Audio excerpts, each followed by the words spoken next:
During the outbreak of the Ukrainian conflict, North Korea was one of 5 countries to vote against a United Nations resolution condemning the Russian invasion. Later in September, US intelligence revealed that Russia was buying millions of artillery shells and rockets from North Korea.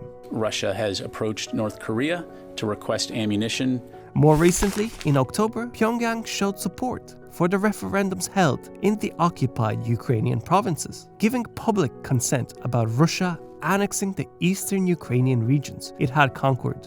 It seems Kim is one of the few leaders of the world whose interests are aligned with Putin's. He is more than willing to provide a helping hand in the supply of arms and giving legitimacy to Russian territorial expansion. So, how does Pyongyang stand to gain from the conflict and aligning itself with Moscow? What is the history and geopolitics which supports their relationship? And how is the war in Ukraine bringing the two nations closer together?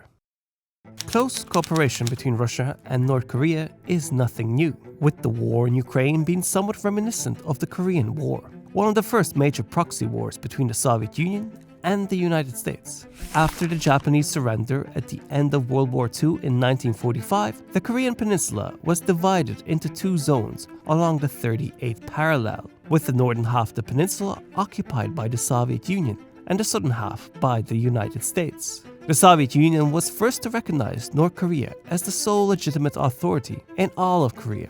As a result, the Soviets were instrumental in the creation and early development of the North Korean People's Army, the Korean People's Air Force, and for stabilizing the early years of the regime. In April 1950, Stalin gave Kim Il-sung permission to invade South Korea, promising material aid and Chinese participation. As American and UN soldiers were already deployed in the war on the South Korean side, it was virtually assured that Soviet forces could not engage in open and direct hostilities against the South without provoking conflict with other UN countries. Instead, the Soviet Union was compelled to conceal its participation, at least to the extent where Soviet involvement could still be plausibly denied. So the current war in Ukraine reverses these roles, with Russia being the main contestant and the United States providing the bulk of military assistance. The Soviet Union was providing material and medical services, as well as Soviet pilots and aircraft, most notably the MiG-15, thanks to which the North Korean army was equipped to compete with the F-86 Sabre. The result is the North Korea of today, product of the communist world and more or less aligned with it. Supported by both China and Russia, it has been collaborating with both even during the 1960s when the two giants were at odds. However, following the dissolution of the Soviet Union, North Korea found itself with very few allies, essentially a nuisance on the stage of international politics. That has started to change since Putin came to power in 2000. It looks like its long-lost ally has returned. Excluding the former Soviet republics, North Korea was the first country Putin visited when he came to power and signed a new friendship treaty. Internationally, Russia has been trying to promote a rational image of North Korean leaders and frequently disputes their nuclear threat. Председатель Ким Чен Ын человек достаточно открытый и ведет свободную дискуссию. Putin's new Eastern policy, launched in 2012, was based on the recognition that Russia's future development, especially in the Far East, will be greatly affected by the neighboring countries, and this most definitely includes North Korea. The Russian Foreign Ministry recently announced that it understood North Korea's decision to renew its frequent missile launches.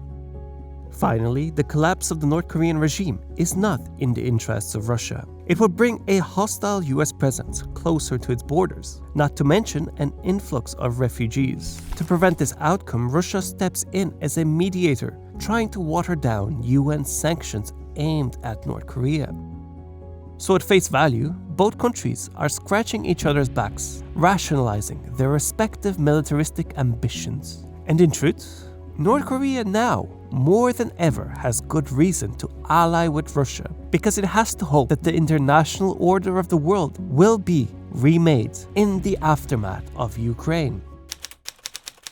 Russia and China respect each other's spheres of influence. and have been jointly countering the US. And while the US and Western European states have condemned Russia's aggressive war against Ukraine, this would give North Korea a chance to find a new international identity, somewhere between China and Russia. So by supporting them and seeing a return to a Cold War-like divided world, it would regain a sense of belonging in international politics, finding itself to be relevant and no longer isolated. In other words, the more polarized and anti-Western the world becomes, the more power and influence North Korea will have in the coming post-Ukraine world order.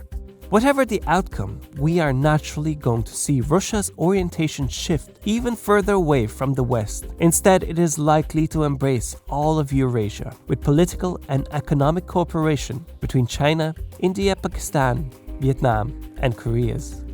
China has been largely silent and non-committal about Putin's war, keeping cards close to its chest. This is because China needs access to Russian energy sources and other raw materials for its industrialization, and it needs allies to balance against the influence of the US, so its responses have to be measured.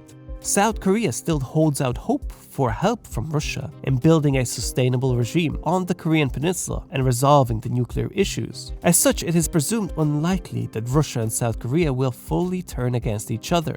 However, South Korea's government has adopted a policy of strengthening its relationship with the US. This, combined with the worsening relationship between Russia and Japan, will cause additional tensions in Northeast Asia and another step towards a polarized world order.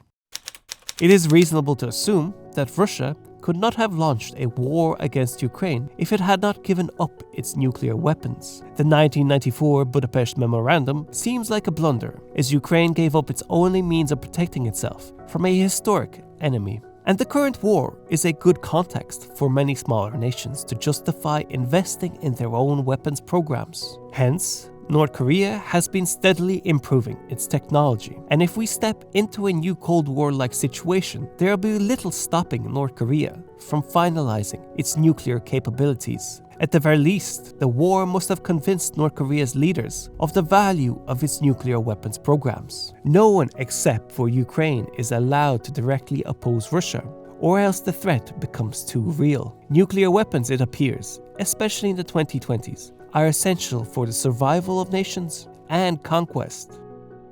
The Ukraine war has brought insecurity, uncertainty, and instability to the whole world. This in turn is strengthening Russia-North Korea relations. As a result, Pyongyang will benefit economically, politically, and militarily from both Russia and China, who will be making it difficult for the United States to check its nuclear programs and implement sanctions. Within this context, and everything North Korea stands to gain, it seems most plausible that Pyongyang would provide arms to Russia. It is an investment that stands to secure the future of its regime. With the doubling down of his invasion of Ukraine, Putin is gambling for resurrection. If you would like to understand what I mean by this, and the historical precedent for a coup in Russia, then watch this video next. This is my Patreon map. If you appreciate this content and wish to support this channel, then please add yourself and join these legends on screen. Geoperspective